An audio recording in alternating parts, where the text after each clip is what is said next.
I think that Warren Buffett, when you look at his largest holdings, he has kind of a barbell approach here.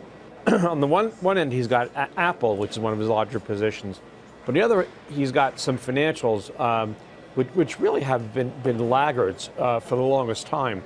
Buying back stock, I think, is good because they only bought back really a little bit of stock relative to all the cash they have. But really, when you look at the holdings within Buffett's portfolio, they're benefiting from all of those companies buying back stock.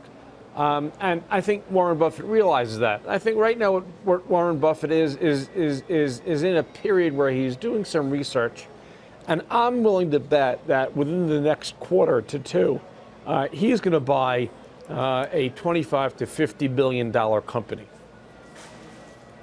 Everybody reads into this move, trying to figure out what it means, David. Is it that Buffett thinks that his stock in the market is inexpensive and you should be buying, or is it more negative in that there's no M&A for him to do and there's no better use of cash for him?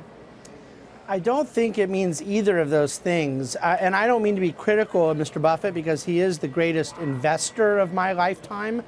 But this is somewhat par for the course with him. Do as I say, not as I do. Their standards around stock buyback seem to change whenever they want them to. And if you can fluctuate the book value rule for when you buy back, what's the point of having any rule at all? The fact of the matter is that he did buy a bunch of companies. He bought $1 billion of his own stock that owns all of these different entities covering a number of different sectors across the U.S. economy.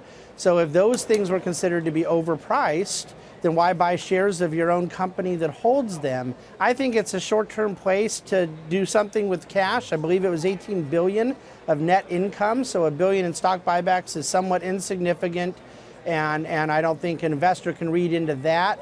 But this is hardly the first time that Mr. Buffett is doing something different than what he advises others to do. Scott, you talked about some of the positions that Berkshire Hathaway has at the moment, including the financials, Bank of America, Wells Fargo. The positions in those banks are so large, it doesn't give Mr. Buffett much flexibility to exit them even if he wanted to. Does that suggest that long term, there aren't that many attractions of buying Berkshire stock these days? It's not like it's a small active fund manager, it's really a conglomerate, and we've seen with the likes of GE that might not be the right place to be these days.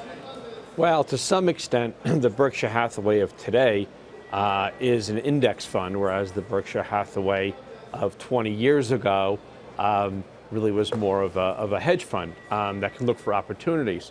That doesn't mean that Warren Buffett can't look for opportunities. The problem he has is that he is handcuffed by some of these underperforming positions, and the way that he thinks, it made a lot of sense to buy those financials when he did. But now it doesn't make sense to hold those financials. The problem is that he has such large positions that if he begins to sell those positions, the rest of Wall Street will know, and there'll just be a flood to get out of those stocks. So I think really he needs to hold them and accept the dividends that they pay, and then use whatever cash he has to look for other opportunities. And I'd like to see him enter into some fields that he currently isn't in. For instance, I think he should be getting into some defense stocks. He has no positions in defense stocks. Those are stocks that meet many of his criteria. And so let's get away from the financials. Maybe let's get away from some of the food stocks that he really likes. Let's get into some of the areas that are really growing.